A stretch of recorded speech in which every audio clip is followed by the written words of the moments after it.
Hello प्यारे साथियों, good morning, नमस्कार। आप सब कैसे हैं? आशा करता हूं कि आप लोग बढ़िया और स्वस्थ होंगे। तो चलिए, आज प्रैक्टिस सेट का दूसरा क्लास में लेके आप सबके बीच आ चुका हूं। आप देख सकते हैं प्रैक्टिस सेट का दूसरा क्लास है जो आरबीडी प्रकाशन का है। आरबीडी प्रकाशन जो बहुत ही महत्वपूर्ण बुकों में से एक है। चलिए देखते हैं इसका प्रश्न। आप बने रहे चैनल पर। अगर आप पहली बार आए हैं चैनल पर तो सेशन को लाइक कर दें और चैनल को सब्सक्राइब कर लें। चलिए आज का प्रश्न हम देखते हैं बिना समय गंवाए। प्रश्न संख्या एक है, निम्नलिखित में से कौन सा पुरातात्विक स्थल की सिंधु घाटी सभ्यता से संबंधित नहीं है? हमें ऐसा स्थल बताना है जो सिंधु घाटी सभ्यता से संबंधित नहीं है।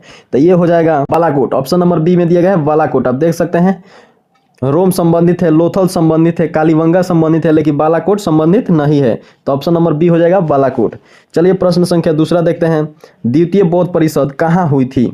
द्वितीय बौद्ध परिषद कहाँ हुई थी? द्वितीय बौद्ध परिषद कहाँ हुई थी? ये हो जाएगा वैशाली। ऑप्शन नंबर बी में दिया गया है, ये भी वैशाली में हुआ था। चलिए प्रश्न संख्या तीसरा देखते हैं।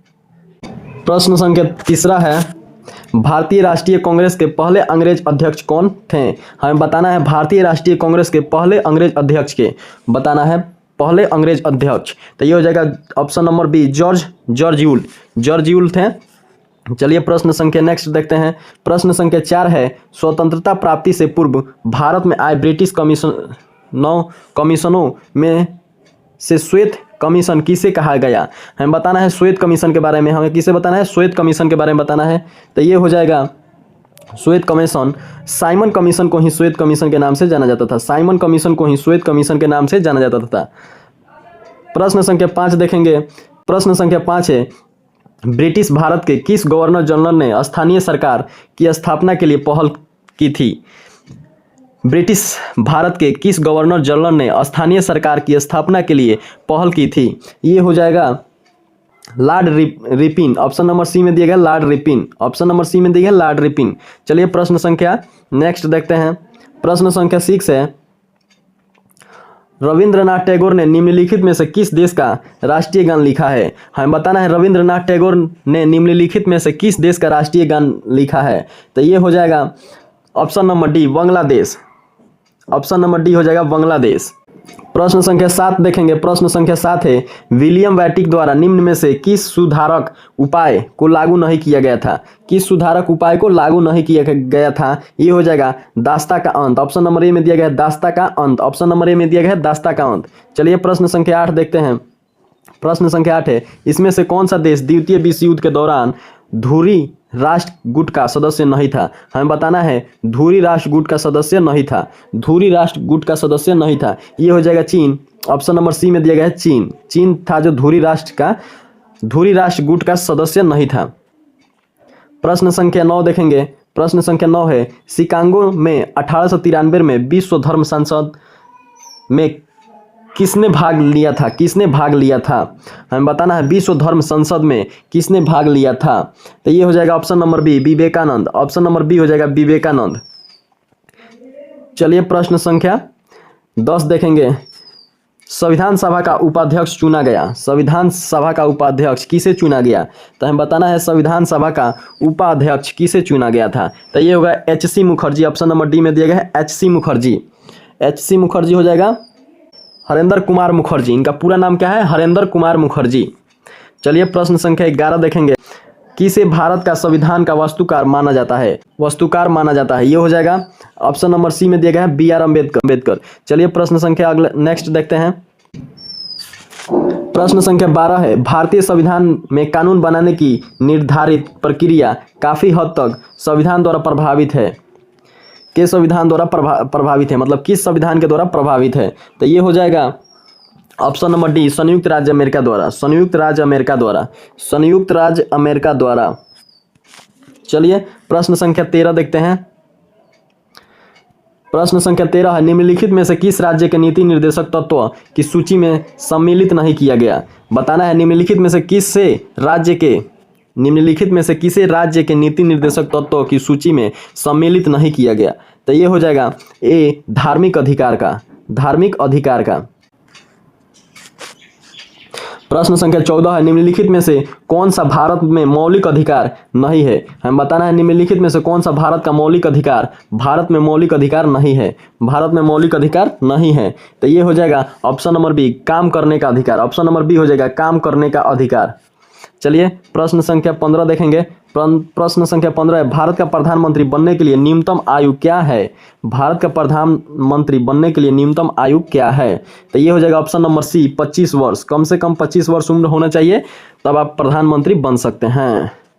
चलिए प्रश्न संख्या 16 देखेंगे, लोकसभा का प्रथम अधिवेशन किस वर्ष आयोजित किया गया। हमें बताना है लोकसभा का प्रथम अधिवेशन किस वर्ष पारित किया गया था। तो ये हो जाएगा 1952 में। ऑप्शन नंबर डी में दिया गया 1952।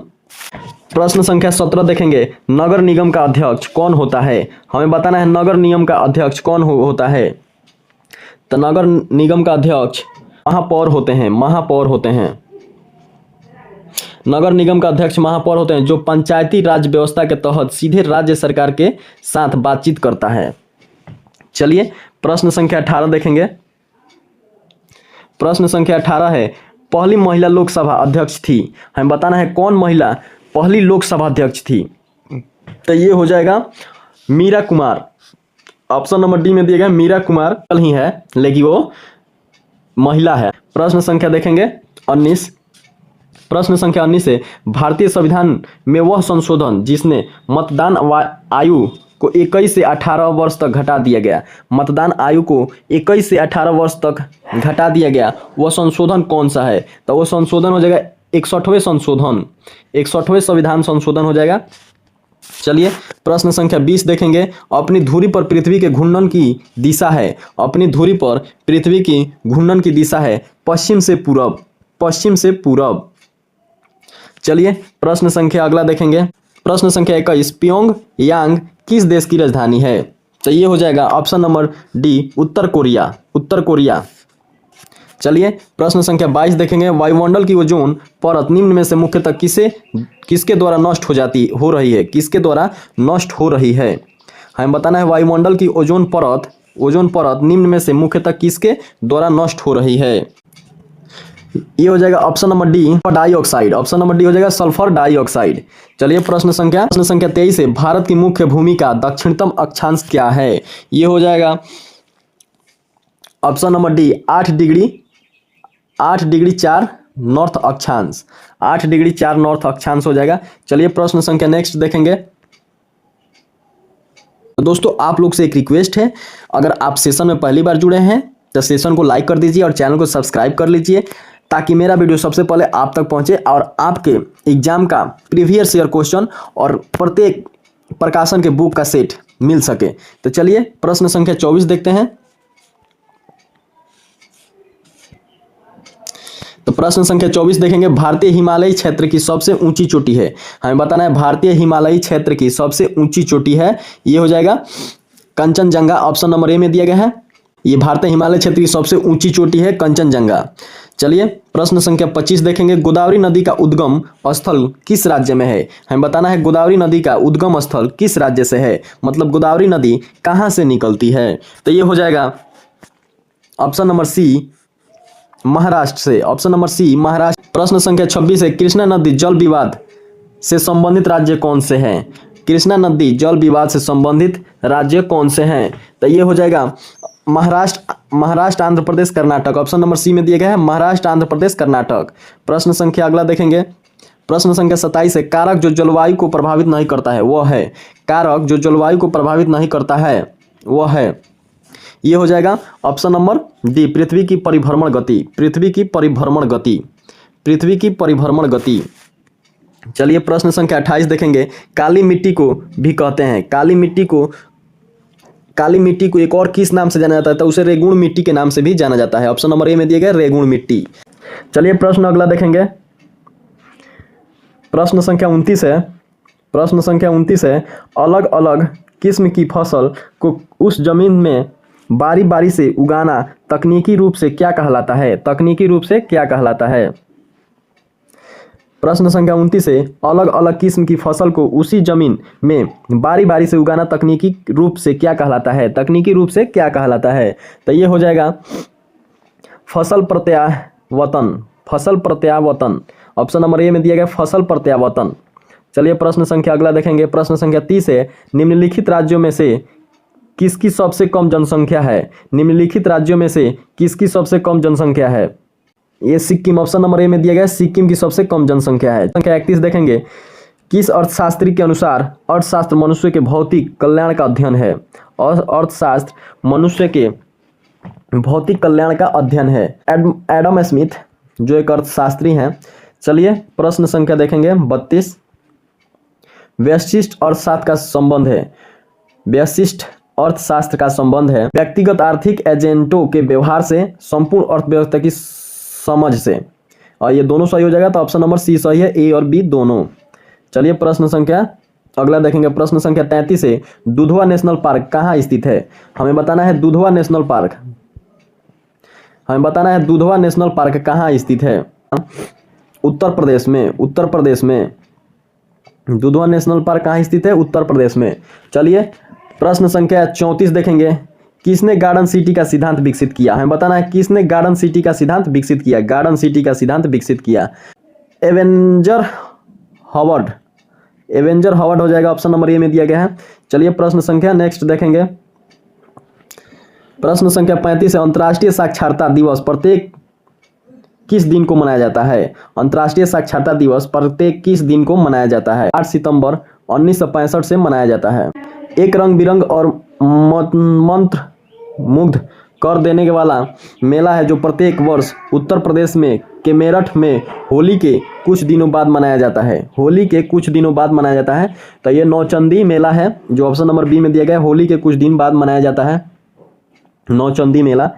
प्रश्न संख्या नेक्स्ट देखेंगे। प्रश्न संख्या 37 है, जेनेटिक कोड की खोज किसने की थी? जेनेटिक कोड की खोज किसने की थी? हमें बताना है जेनेटिक कोड की खोज किसने की थी? ये हो जाएगा हरगोविंद खुराना। प्रश्न संख्या 38 देखेंगे, श्वेत रक्त कणिकाएं का मुख्य कार्य है। श्वेत रक्त कणिकाओं का मुख्य कार्य क्या है?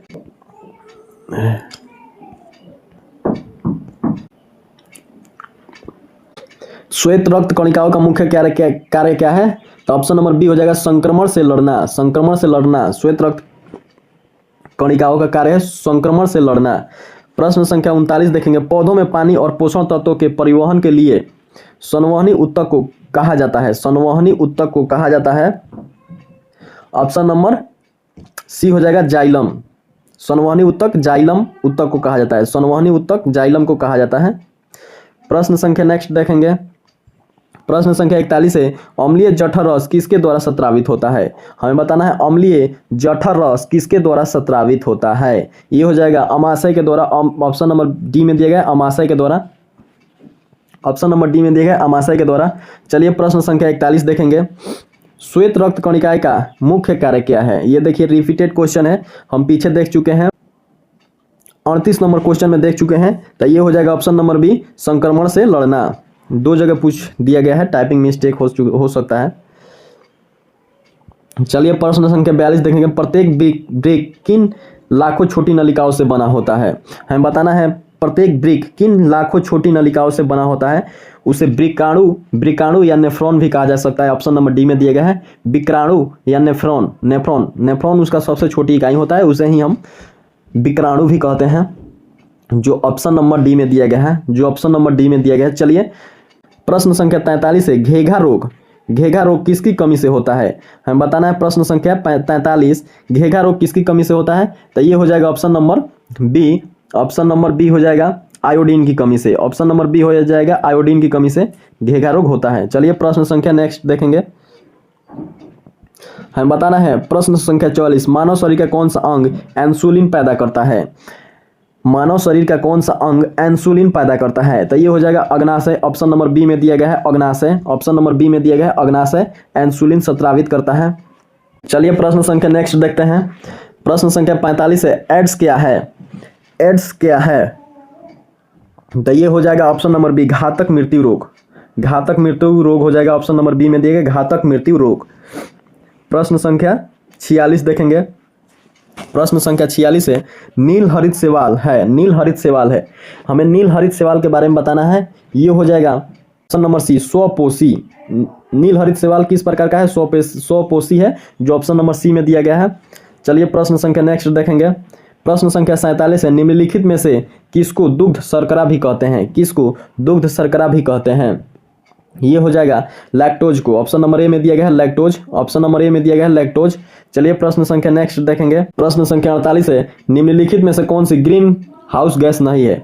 हमें बताना है निम्नलिखित में से कौन ग्रीन हाउस गैस नहीं है। ग्रीन हाउस गैस नहीं है, ये हो जाएगा कार्बन डाइऑक्साइड तो है, मीथेन है, नाइट्रोजन है, लेकिन सल्फर डाइऑक्साइड नहीं है, जो ऑप्शन नंबर बी में दिया गया है। सल्फर डाइऑक्साइड नहीं है, जो ऑप्शन नंबर बी में दिया गया है। चलिए प्रश्न संख्या 49 देखेंगे। में से कौन सदिश मात्रा है, सदिश राशि है? निम्न में से कौन सदिश राशि है?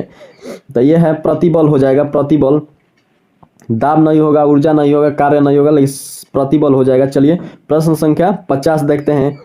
1 नैनोमीटर किसके बराबर होता है? 1 नैनोमीटर किसके बराबर होता है? मीटर हो जाता है 1 × 10 के पावर -9 मीटर के बराबर होता है। 1 × 10 के पावर -9 मीटर के बराबर होता है। चलिए प्रश्न संख्या 51 देखते हैं। प्रश्न संख्या 51 है, जब एक बस अचानक चलना शुरू करती है तो बस के अंदर बैठे यात्रियों को पीछे की तरफ धक्का लगता है।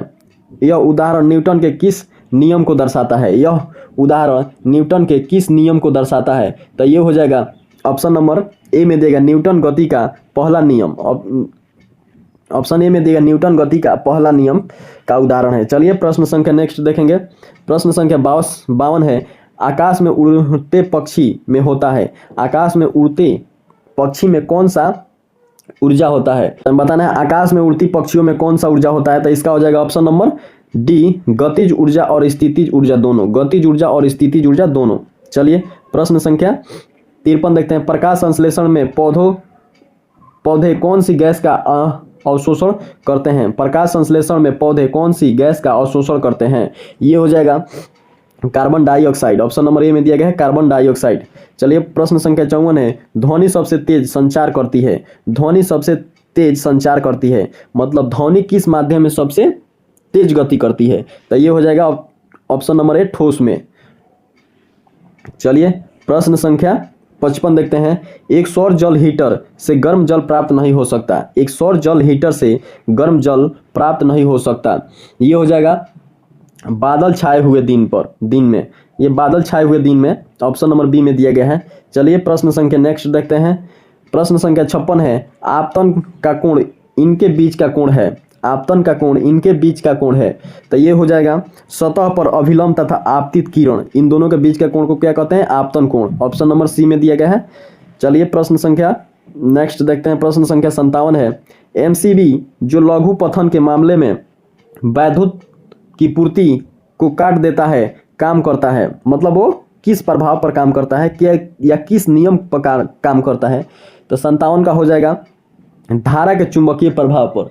धारा के चुंबकीय प्रभाव पर, जो ऑप्शन नंबर ए में दिया गया है, धारा के चुंबकीय प्रभाव पर।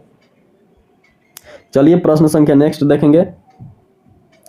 प्रश्न संख्या 58, आजकल सड़कों पर रोशनी के लिए प्रायः पीले लैंपों प्रयोग किया जाता है। निम्न में से किस गैस का प्रयोग इन लैंपों में किया जाता है? तो हमें बताना है पीले लैंपों में किस प्रकार का गैस प्रयोग किया जाता है। तो ये हो जाएगा ऑप्शन नंबर ए सोडियम। सोडियम का उपयोग किया जाता है उसमें। प्रश्न संख्या नेक्स्ट देखेंगे। प्रश्न संख्या 59 है, निम्न में से किसका उपयोग विस्फोटक के रूप में किया जाता है? हमें बताना है निम्न में से किसका उपयोग विस्फोटक के रूप में किया जाता है। तो ये हो जाएगा नाइट्रोग्लिसरीन। ऑप्शन नंबर ए में दिया गया नाइट्रोग्लिसरीन, जो विस्फोटक के रूप में भी प्रयोग किया जाता है। प्रश्न संख्या 60 है, न्यूक्लियॉन का मान होता है। न्यूक्लियॉन का मान होता है न्यूट्रॉन और प्रोटॉन की संख्या। न्यूट्रॉन और प्रोटॉन की संख्या के बराबर। ऑप्शन नंबर डी में दिया गया है। चलिए प्रश्न संख्या 61 देखेंगे। प्रश्न संख्या 61 है, जलीय सोडियम क्लोराइड का वैद्युत अपघटन उत्पन्न करता है। जलीय सोडियम क्लोराइड का वैद्युत अपघटन उत्पन्न करता है। ये हो जाएगा क्षारता। ऑप्शन नंबर बी में दिया क्षारता। चलिए प्रश्न संख्या 62 देखेंगे। नाइट्रोजन गैस के अणु में निम्न आबंध है। नाइट्रोजन गैस के अणु में निम्न आबंध होते हैं। त्रिसंयोजिक आबंध होते हैं। त्रिसंयोजिक आबंध होते हैं। ऑप्शन नंबर डी में दिया गया है। चलिए प्रश्न संख्या 63 है, मैग्नीशियम रिबन एक चमत्कार सफेद लोह के साथ जलता है और सफेद पाउडर में परिवर्तन होता है। इस सफेद पाउडर का रासायनिक नाम क्या है? इस सफेद पाउडर का रासायनिक नाम क्या है? तो ये होता है magnesium oxide. Option number B में दिया गया है मैग्नीशियम ऑक्साइड होता है। मैग्नीशियम ऑक्साइड होता है। चलिए प्रश्न संख्या 64 देखेंगे। ऑक्सीजन के लिए कौन सा प्रक्रम सही है? ऑक्सीजन के लिए कौन सा प्रक्रम सही है? तो ये हो जाएगा विद्युत ध्वनि तत्व का निकलना। ऑप्शन नंबर डी में दिया गया विद्युत ध्वनि तत्वों का निकलना, विद्युत ध्वनि तत्वों का निकलना। प्रश्न संख्या 65 है। स्टेनलेस स्टील में निम्न में से कौन सा तत्व मौजूद नहीं होता है? हम बताना है स्टेनलेस स्टील में कौन सा तत्व मौजूद नहीं होता है। स्टेनलेस स्टील में होता है क्रोमियम, निकेल, आयरन, लेकिन टंगस्टन मौजूद नहीं होता है। तो ये हो जाएगा टंगस्टन। ऑप्शन नंबर बी में दिया गया है। चलिए प्रश्न संख्या नेक्स्ट देखेंगे। प्रश्न संख्या 66 है। निम्न नाभिकीय रिएक्टर में कौन सी ऊर्जा उत्पन्न होती है? नाभिकीय रिएक्टर में कौन सी ऊर्जा उत्पन्न होती है? ये हो जाएगा ऑप्शन नंबर ए नाभिकीय ऊर्जा। ऑप्शन नंबर ए नाभिकीय ऊर्जा। प्रश्न संख्या 67 है। बिहार राज्य की सीमाएं घिरी हुई है। बिहार राज्य की सीमाएं घिरी हुई है। ऑप्शन नंबर ए 3 राज्यों से। बिहार राज्य की सीमाएं घिरी हुई है 3 राज्यों से। चलिए अगला प्रश्न है 68। बिहार के किस कृषि जलवायु क्षेत्र में सबसे अधिक जिले हैं? बिहार के किस कृषि जलवायु में सबसे अधिक जिले हैं? ये हो जाएगा ऑप्शन नंबर बी उत्तर पश्चिम में। ऑप्शन नंबर बी हो जाएगा उत्तर पश्चिम में। ऑप्शन नंबर बी हो जाएगा उत्तर पश्चिम में। प्रश्न संख्या 69 है। बीपीसीएल ने उत्सर्जन को कम करने और 21 वर्ष तक अपने शुद्ध शून्य लक्ष्यों को प्राप्त करने के लिए डीजल इथेनॉल मिश्रण विकसित किया है। डीजल इथेनॉल मिश्रण विकसित किया है। तो 2040 तक ये टारगेट रखा गया है। चलिए प्रश्न संख्या 70 देखेंगे। 15 व 16वां समुद्री पुल का नाम रखा जाएगा। ये हो जाएगा नंबर ए भगत सिंह के नाम पर रखा जाएगा। प्रश्न संख्या 71 देखेंगे। दिल्ली सल्तनत का सबसे बड़ा विस्तार किसके शासनकाल में देखा गया? हमें बताना है दिल्ली सल्तनत का सबसे बड़ा विस्तार किसके शासनकाल में देखा गया? तो ये हो जाएगा ऑप्शन नंबर ए मुहम्मद बिन तुगलक के शासनकाल में। मुहम्मद बिन तुगलक के शासनकाल में। चलिए निम्नलिखित में से कौन सी कृष्ण नदी की सहायक नदी नहीं है? निम्नलिखित में से कौन सी कृष्ण नदी की सहायक नदी नहीं है? तो ये हो जाएगा मंजीरा। ऑप्शन नंबर जो बी में दिया गया मंजीरा। ऑप्शन नंबर बी में दिया गया मंजीरा। प्रश्न संख्या 73 है। इनमें से कौन सी नदी धुआंधार जल प्रताप से संबंधित है? धुआंधार जल प्रताप से संबंधित है। तो इसका हो जाएगा option number D Narmada. Option number D हो जाएगा नर्मदा। प्रश्न संख्या 74 है। निम्नलिखित में से कौन सा मानव निर्मित रेशे का उदाहरण है? मानव निर्मित रेशा का उदाहरण है। मानव निर्मित रेशा का उदाहरण है रेयन। ऑप्शन नंबर सी में दिया गया रेयन। ऑप्शन नंबर सी में दिया गया रेयन। प्रश्न संख्या 75 है। निम्नलिखित में से कौन सी खरीफ की फसल नहीं है? निम्नलिखित में से कौन सी खरीफ की फसल नहीं है?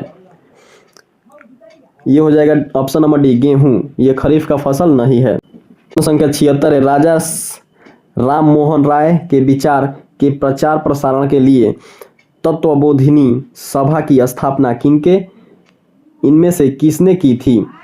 तत्वबोधिनी सभा की स्थापना किसने किया था? तो ये हो जाएगा option number A Debendranath Tagore. Option number A Debendranath Tagore. प्रश्न संख्या 77 देखेंगे। भारत के इनमें से किस बंदरगाह का नाम बदलकर दीनदयाल बंदरगाह रखा गया है? हमें बताना है भारत के किस बंदरगाह का नाम बदलकर दीनदयाल बंदरगाह रखा गया है? दीनदयाल बंदरगाह रखा गया है। तो ये हो जाएगा कांडला बंदरगाह। कांडला बंदरगाह जो गुजरात राज्य के कच्छ जिले में स्थित है। जो गुजरात राज्य के कच्छ जिले में स्थित है। चलिए प्रश्न संख्या 78 देखेंगे। राष्ट्रीय प्रौद्योगिकी दिवस प्रतिवर्ष मनाया जाता है। प्रतिवर्ष मनाया 11 मई 1998 को पोखरण परमाणु जो ऑप्शन नंबर ए में दिया गया है। प्रश्न संख्या 79 है। भारत सरकार ने राष्ट्रीय किसान नीति को मंजूरी कब प्रदान की? प्रश्न संख्या 79 भारतीय सरकार ने राष्ट्रीय किसान नीति की मंजूरी कब प्रदान की? ये हो जाएगा 2007 में। ऑप्शन नंबर ए में दिएगा 2007। प्रश्न संख्या 80। इनमें से किसने मौर्य प्रशासन के अध्यक्षों को विभिन्न विभागों के अधीक्षकों के रूप में उल्लेखित किया था? यह हो जाएगा कौटिल्य। ऑप्शन नंबर ए कौटिल्य। ऑप्शन नंबर ए हो जाएगा। चलिए दोस्तों, तो ये आज का लास्ट प्रश्न था। मिलते हैं नेक्स्ट क्लास में। अगर आप सेशन में पहली बार आए हैं तो लाइक करें और चैनल को सब्सक्राइब कर लें ताकि मेरा वीडियो सबसे पहले आप तक पहुंचे। जय हिंद।